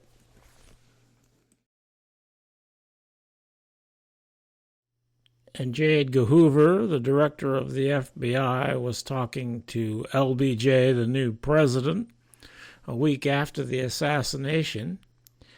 And LBJ asked Hoover how it came to be that they shot Connolly. How did it happen they hit Connolly? Connolly turned to the president when the first shot was fired, and I think in that turning it was where he got hit. If he hadn't turned, he probably wouldn't have got hit. I think that's very likely. When the president got hit, the second one? No, the president wasn't hit with the second one. I see if Connolly hadn't been in his way. Oh yes. Oh, yes. Connolly was in the shooter's way because the shooter was in the front seat of the car. That's the only way that happens. So Hoover and LBJ know, a week after the assassination, that it was William Greer who shot John Connolly in the back. How did it happen they hit Connolly? Connolly turned to the president when the first shot was fired, and I think in that turning it was where he got hit. If he hadn't turned, he probably wouldn't have got hit. I think that's very likely. When the president got hit, the second one? No, the president wasn't hit with the second one. I see if Connolly hadn't been in his way. Oh yes. And of course, the Zapruder film was altered in various ways, and one of the ways it was altered was to lower the limo in the frame so that we can't see John Connolly's shirt when he's shot. Because if we could see the front of his shirt, we would see it suddenly get bloodied because he's been shot in the back at this time while he's facing backwards. And so the film was altered so that we wouldn't see that in the film. Governor Connolly in the seat right in front of the president. By the way, the governor had his suit coat open. His suit was not buttoned. Perhaps he either heard the shot or somehow he knew that something was wrong, because the picture shows just after that first shot hit the president, the governor turned in something this manner with his right arm outstretched back toward the president, as if to say what's wrong or what happened, or say something, and exposed the entire white front shirt of the governor to the full view of the assassin's window. And as the governor was in this position, and President Kennedy behind him was slumped slightly over, a shot clearly hit the front of Governor Connally. So Dan Rather saw that when he viewed the film very shortly after the assassination, but we can't see it in the film today because it has been altered since Dan Rather saw it. So the shooting of John Connally was not part of the plan. People will object that it doesn't make sense that they would shoot him, and it doesn't, but it happened because John Connally went off script. And now looking at Jackie while all this is happening, John Connally starts shouting. She looks at Connally while she puts her hands on JFK's elbow there. And then when John Connally is shot, she suddenly stops looking at Connally, turns to look at JFK or something near JFK, and she does something. I think that's significant when people do something while the president's being shot. As I've said, the shooting of Connally was not part of the plan, so Jackie wouldn't have been expecting that. But she probably was expecting a shot. And like Pavlov's dog, at the shot, she immediately goes into action and does whatever it is she's doing. So I surmise that she had rehearsed or had been trained to go into action when Greer shot JFK. She didn't realize that Greer was shooting Connally off script, but Greer was shooting, and so she went into action to do her part. And it's after he shoots Connally, but before the headshot, that we can see here Greer pointing his gun backwards towards JFK. So I think because the shooting of Connally was not part of the plan, Greer is still thinking, I have to shoot JFK now to cue Jackie to go into action. I think he shoots JFK here, but we don't see any obvious results of that on JFK. He doesn't shoot him in the head here. But I think probably the plan was for Greer to shoot JFK in the body, something that's not going to be so obvious in the film, in order to cue Jackie to go into action. But Jackie had already gone into action, and she puts her right shoulder up, and she pushes down like she's pushing on a plunger or something. And when she gets down to the bottom of her push, JFK snaps back and his head explodes. That's quite a coincidence. Since it isn't clear exactly what Jackie is doing, I'm going to have to examine some other evidence and try to get in by the back door. Looking at this same moment in the next film, you can see Jackie's hand moves up quickly and down as if she's trying to slap down something. Of course, the shills and idiots will tell you that she's simply trying to catch JFK's brains as they fly out of his head. And the official story is that she got up on the trunk there to grab a piece of brain, which she later offered to a doctor at Parkland Hospital. And looking at the next film here, it does look as though she's reaching to grab something. And looking at the Alkin 7 photo here, which shows Jackie up on the trunk after she has made her reach, we can see her hand is flat down on the trunk as if she's supporting her weight with her right hand. Therefore, I conclude that she did not get whatever it was she was reaching for, and she certainly doesn't have a precious chunk of brain in her hands at this time. So I dismiss the brain theory. I think she unsuccessfully reached for something. But we can see that there is something there draped over the spare tire hump, which is just out of her reach. So instead of grabbing some brain for later, I think she was probably trying to grab this thing and that she couldn't reach it. And when we see her in the next film trying to swat something down, it's that thing she was trying to swat down because it came flying out from behind JFK and ended up draped over the spare tire hump here. And just to be sure that that's not some piece of the car that's always there, there's a photograph taken on Houston Street by Elkins, the Elkins 5 photo. It shows there's nothing there on Houston Street. But after the shooting, that thing is there, that thing that Jackie was reaching for. And now we're going to look at these highly zoomed and highly filtered frames from the next film. I've used a lot of filtering on these frames, but I haven't added anything to them. So the things we can see there really are there, though they might be a little distorted. And I've circled this area here because it shows a little space there between JFK's back and the seat. And that's where something happens. This little mushroom cloud pops up, or whatever it is. I don't think it's a mushroom cloud, but I think this is the thing we see on the back of the limousine in the Elkins 7 photo. Something has flown up behind JFK, and here it looks like it breaks into pieces, or maybe some other pieces have come up behind it. Then you can see JFK is getting the headshot there.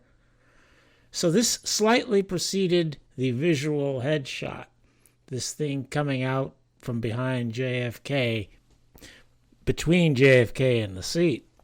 And it looks like a little more of that stuff comes out there. And then Jackie reaches her hand around to swat, as if she saw that thing coming out and she wanted to stop it from coming out.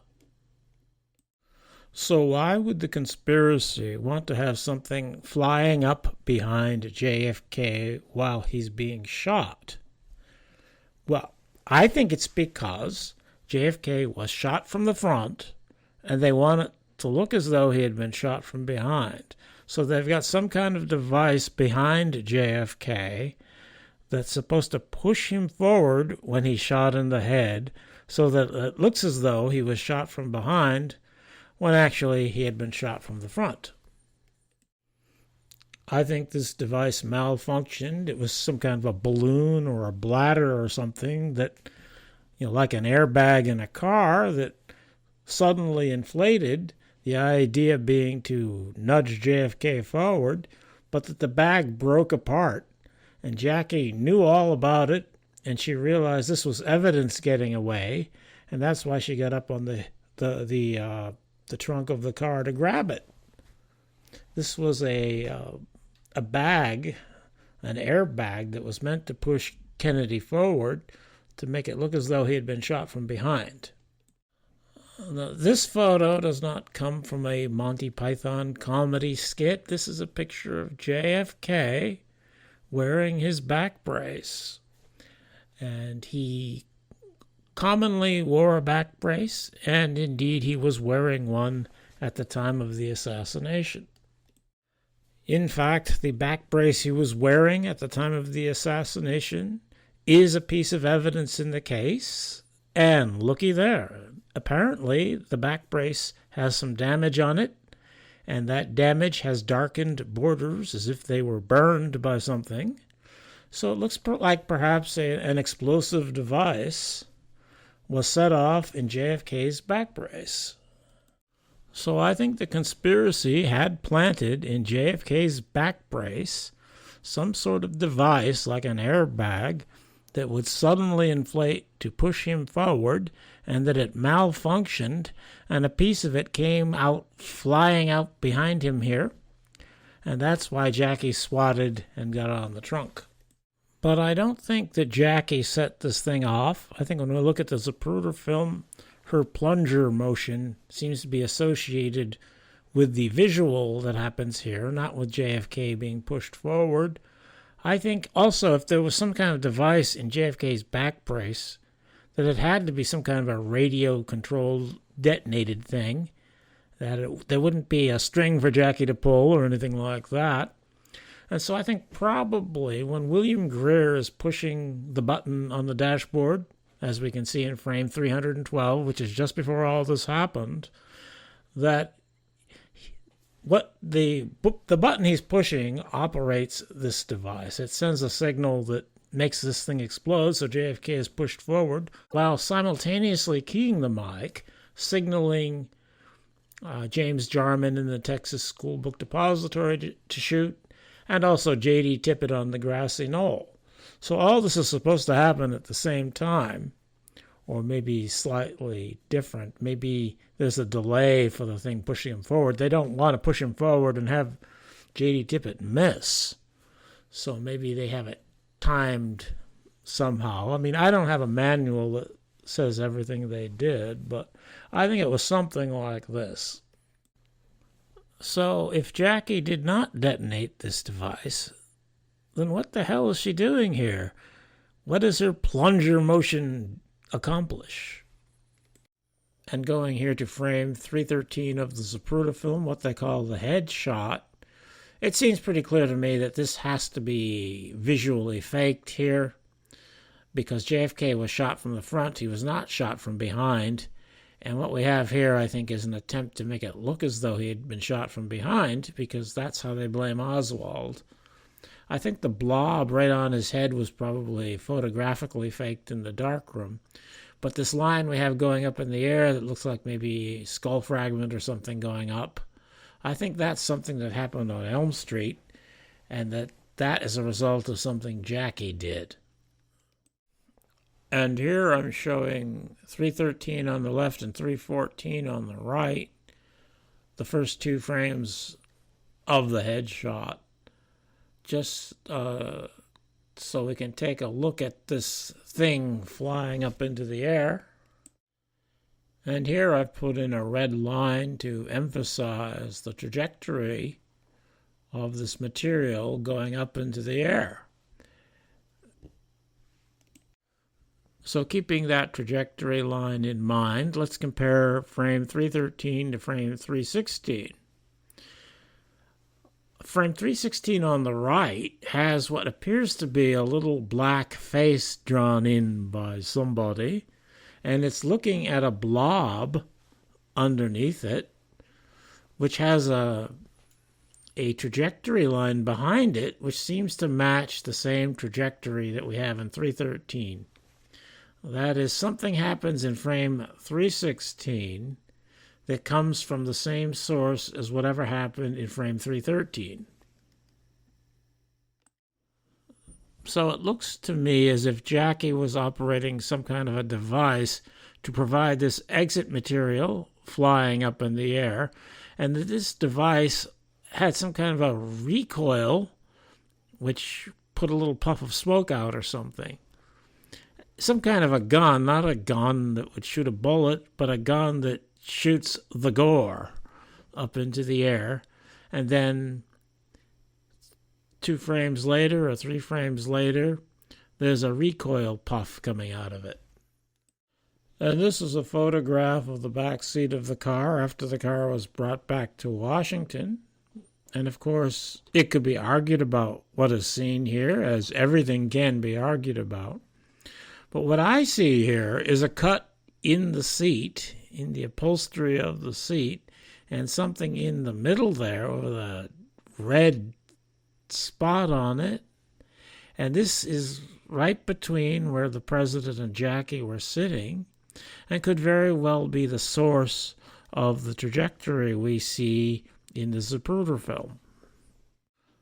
So what I think this is some kind of a hose providing the gore, the exit material that we see exiting in the Zapruder film, and that there was some kind of a nozzle attached there that Jackie positioned in such a way as to simulate exit material coming out of JFK's head. I don't think it worked very well, and that they had to touch up the film some more to try to make it look credible.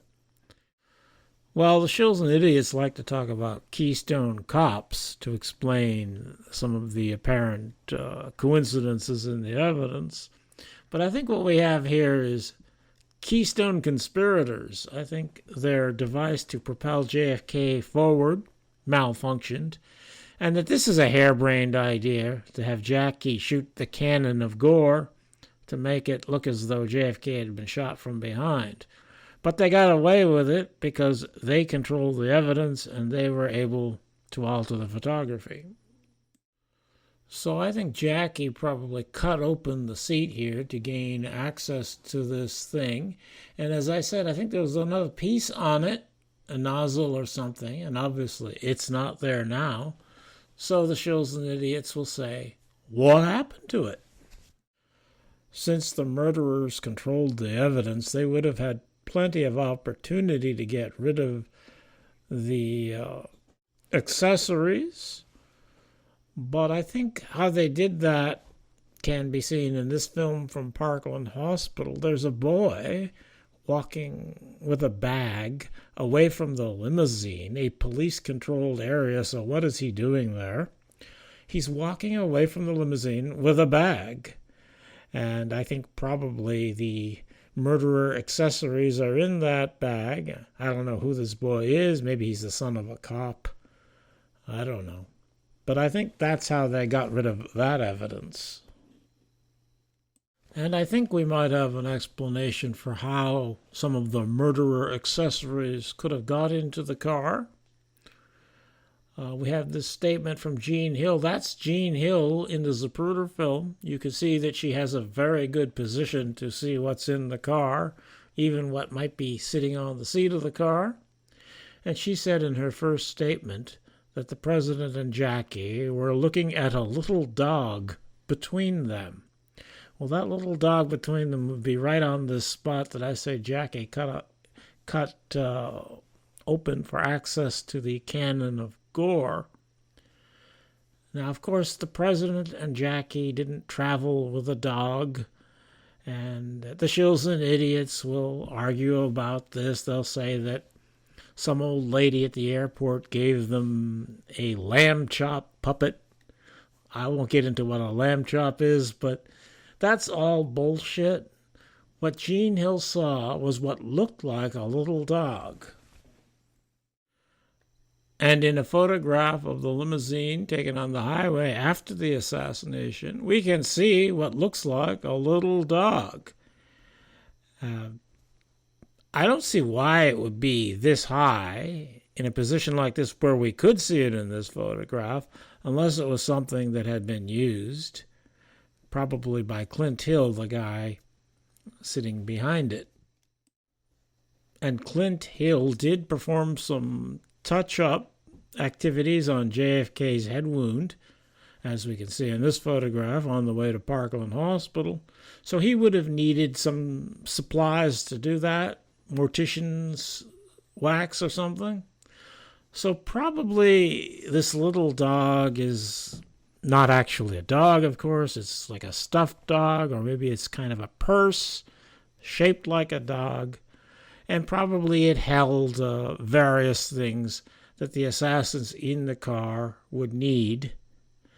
And then probably the dog and its contents were put into this bag and given to this boy here to walk away from the car with it afterwards. The headshot, as seen in the Zapruder film, is not easy to understand, probably because so much editing was done to it and frames removed.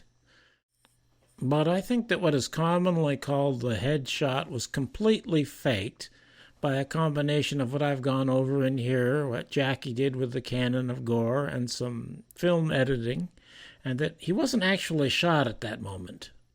And then I think Tippett shot him from the grassy knoll, and that's what caused his head to move back. And then I think Greer shot him here in frame 318. It's a very blurry frame. I assume they did that in the photo lab to make it blurry, but Greer's arm is up there out in front of his face, And Kennedy's head seems to be suddenly elongated in the back here. So I think Greer shot him here. I don't know if he realized that Tippit had hit him or not. But anyway, Greer shot him. And that's probably what caused his head to go to the left, because I think Greer probably shot him from his position. He's to Kennedy's left, but I think he shot him on the right side of the head, and that might tend to send the head to the left. So that's how the head went back and then to the left. And then Kellerman and Greer duck as the railroad detective on the overpass fires 2 shots through the windshield, the first of which hits John Connolly's wrist. I should say something about the autopsy evidence. The shills and idiots argue endlessly over these things. But I think most of the autopsy evidence can be dismissed, especially these shitty images we have of the x-rays. The autopsy was controlled by the murderers, so we shouldn't expect that there's anything definitive there to say what really happened. And the shills and idiots, I think they like the fact that you can't prove anything with this shit because they want you confused. And so my advice would be to ignore this sort of evidence. But the back wound is hard to ignore because it seems pretty clear that it really was there. This is from the O'Neill and Siebert report to FBI agents who were present at the autopsy. During the latter stages of this autopsy, Dr. Humes located an opening which appeared to be a bullet hole, which was below the shoulders and 2 inches to the right of the middle line of the spinal column. This opening was probed by Dr. Humes with the finger, at which time it was determined that the trajectory of the missile entering at this point had entered at a downward position of 45 to 60 degrees. Further probing determined that the distance traveled by this missile was a short distance, inasmuch as the end of the opening could be felt with the finger. Now, the shills and idiots will argue that they couldn't. They will argue that the bullet went further. It's just that because it went through muscle, or it went between muscles or something, that would close up again after the bullet went through, and therefore it couldn't be felt any further. But the bullet had gone further, and there was no missile recovered, and they didn't investigate that any further. And it is also argued by the shills and idiots that the bullet went in there and later fell out. They will argue anything. Now, 45 to 60 degrees, at first thought, that's way too steep an angle to have come from the 6th floor of the Texas School Book Depository building, from where the car would have been when the shot was fired. But you could argue that the body might have moved. Well, actually, if the body moved forward at all, it would make the angle even smaller. So I think that's a pretty good argument that this is not a wound caused by somebody shooting from the Texas School Book Depository.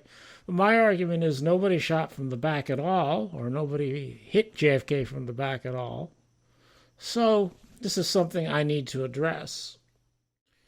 And my answer is that the murderers would have had plenty of opportunity to make alterations to the body on Air Force One for the trip back to Washington. The diagram there shows where the casket was in relation to the galley, and in the photograph, where that seat is on the left is about where the casket would be, and the galley is on the right here, and the galley can be made private. It doesn't look that way here, but there's other photography that shows that you can close off the galley. So I think that probably Kennedy's body was taken out of the casket, brought into the galley, put on the counter there, and any work that needed to be done could be done there. The shills and idiots will pretend that this was impossible. They'll say that somebody was sitting on the casket the whole time.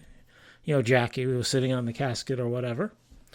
But the fact is that when LBJ was sworn in, everybody on the airplane witnessed that. And that is a couple rooms toward the front of the plane from here. So there would have been opportunity to take the body out of the casket and put it in the galley. And once it's in the galley, they can do whatever they want. Now, if you say anything like this, the chosen idiots will immediately think of someone named David Lifton, who wrote a book, I guess, on body alteration or something. I don't know what he said specifically, but what they will do is they will associate you with David Lifton, and then they will use their prefab attacks on David Lifton as if you are David Lifton, because that's all they know how to do. They've got their prefab attacks, and they'll pretend you're David Lifton. When you're saying something different than David Lifton said, you're saying body alteration, but you've got an explanation with evidence for how it could have been done, and they can't deal with that. They have to pretend you're David Lifton, and then they will cite David Lifton and attack David Lifton, and then they expect you to defend David Lifton when you don't even know who the hell he is. That's the way they are. Okay, well, there's always more that can be said, but I've been doing this for about 2 hours and 10 minutes now, so I think that's enough.